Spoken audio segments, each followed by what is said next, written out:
India alliance एक बहुत ही formidable challenger है आज की जो सरकार है उसके लिए, और ख़ास तौर पे देश की जनता 135 करोड़ आबादी भारत देश की इस इंडिया अलायंस की छतरी के भीतर समा जाती है। इंडिया अलायंस एक ऐसा गठबंधन है, एक ऐसा परिवार है जिसमें अन्य राज्यों से आने वाले नेता, राजनीतिक दल, अन्य संस्कृति, भाषा को रिप्रेजेंट करने वाले लोग सब एकजुट होकर एक उन सब का एक संगम बनता है। और देश की जनता को इंडिया अलायंस से बहुत उम्मीदें हैं।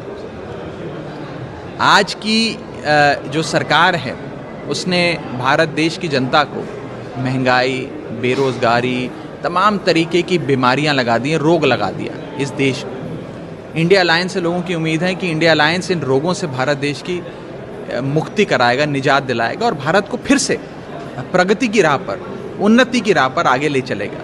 इसीलिए लोग बड़ी उम्मीद से इंडिया अलायंस और इंडिया अलायंस के नेताओं की ओर देख रहे हैं।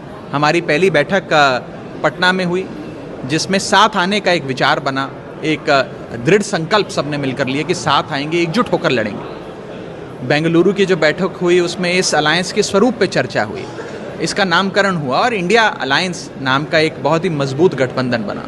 और आज थर्ड फेज़ की जो बैठक मुंबई में शुरू हो रही है, इसमें आगे का क्या एजेंडा होगा, क्या हमारे मुद्दे होंगे, हम लोगों तक वो मुद्दे कैसे लेकर जाएंगे, आने वाले समय का कैंपेन कैसे चलेगा, उन सारी चीज़ों पे विस्तार से चर्चा अवश्य होगी। और एक बात ज़रूर है कि जैसे हमने देखा कि इस देश में पहले भी एक बार 1977 के चुनाव में एक बहुत बड़ा मोर्चा बना, अलायंस बना, और उस अलायंस में देश की जनता साथ आई और उस समय की सरकार को इलेक्शन में हराया।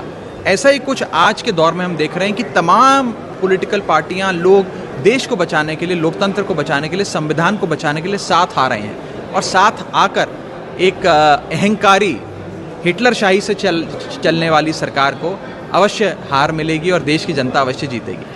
आप एनडीए की और बीजेपी की खास तौर पे बौखलाहट इसी चीज़ से देख सकते हैं कि वो लगातार हम पर, हमारे नाम को लेकर हमले कर रहे हैं। और इतने बड़े बड़े लोग, यहाँ तक कि प्राइम मिनिस्टर ऑफ इंडिया, जिन्होंने कॉन्स्टिट्यूशन ऑफ इंडिया के तहत अपना कार्यभार संभाला, इंडियन फ्लैग के नीचे खड़े होकर शपथ ली, प्रेसिडेंट ऑफ इंडिया ने उन्हें शपथ दिलाई, गवर्नमेंट ऑफ इंडिया के वो मुखिया हैं, सरकार में आने के बाद startup India, skill India, make in India, बढ़ेगा इंडिया, खेलो इंडिया, चलेगा इंडिया, न जाने कौन कौन सी स्कीम्स उन्होंने लॉन्च करी, नीतियाँ लॉन्च करी। आज उसी पार्टी को और उन्हीं लोगों को इंडिया शब्द से नफरत हो गई। आज ये हमारे अलायंस का जो कंपैरिजन है वो किसी आतंकवादी संगठन से कर रहे हैं क्योंकि उन्हें इंडिया शब्द से इतनी नफरत हो गई।